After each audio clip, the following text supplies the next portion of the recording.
Dear students, myself Naresh Kumar Dogra. Today we are going to discuss various disadvantages of accounting.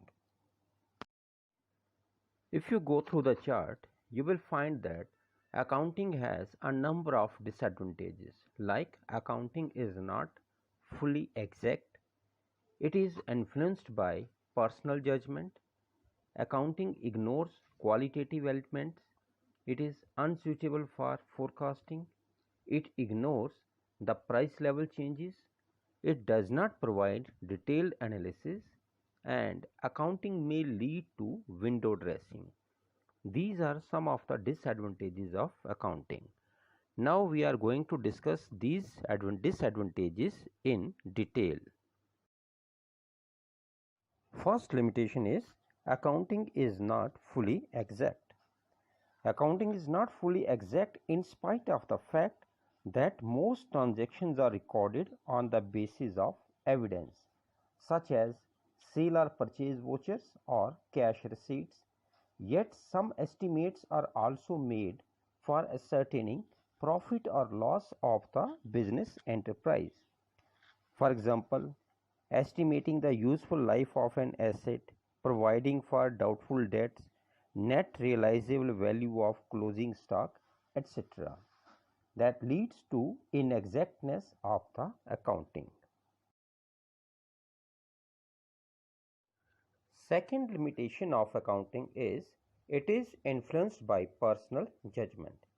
As we know that accounting is not a pure science, accountants have option to exercise their personal judgments for various items which varies from person to person.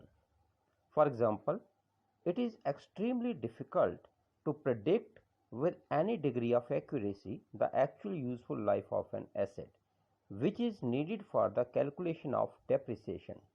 Thus, the accountants of the different firms use their own personal judgments. Due to this, the figure of profit cannot be taken as an exact figure. In the same way, users of accounts are also human beings and they are bound to react in a different manner from the same set of financial statements.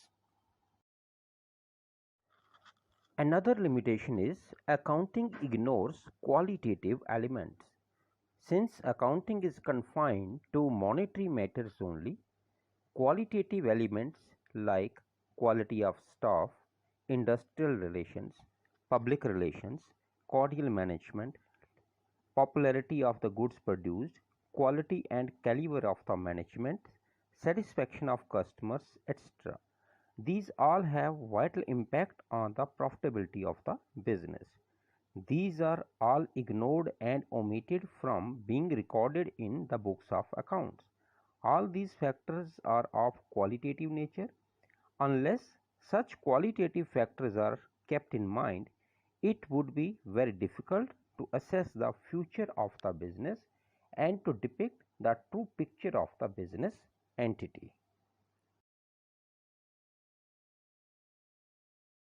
Accounting is unsuitable for forecasting. This is yet another limitation of accounting. Financial statements depict only a record of past informations. In practice, there may be continuous changes in respect of business events such as change in the demand for the product, change in management policies, etc. Such changes do not find place in the historical recorded facts. Therefore, prediction on the basis of past events may not be much fruitful. Another limitation is accounting ignores the price level changes. Assets in the balance sheet are shown at their original value, also known as the historical cost, while those are to be shown at their current market value. Alternatively, adjustments for price level changes should be made. Thus, fixed assets do not disclose a true and fair value, particularly in case of land and building and plant and machinery, etc. The results of this practice is that The values of assets shown in balance sheet are not helpful in estimating the true financial position of the concern. Accounting does not provide detailed analysis. This is another limitation of accounting. The information supplied by the accounting in reality is the aggregate of the financial transactions of the business entity for an accounting period. This is helpful for analyzing overall results of the business. What detailed information regarding cost, revenue, and allied expenditure and profit of each product is not supplied by the accounting. Due to this, detailed analysis is not possible easily. Another important limitation of accounting is it may lead to window dressing. Window dressing means the practice of manipulating accounts so that the financial statements may show a more favorable position of the business than the actual. The management of the business entity may present financial statements to suit their own requirements by showing more or less profits than the true and fair profit. This can be done through window dressing. Accountants may show the result of the business enterprise as desired by the owners. This may be done by omitting certain accounts, increasing or decreasing the amounts of certain accounts. The decisions taken on the basis of such financial statements will be ineffective. Therefore, suitable control systems should be adopted to minimize the scope of window dressing. In the next video, we are going to discuss accounting information and its various users. Till then, thank you.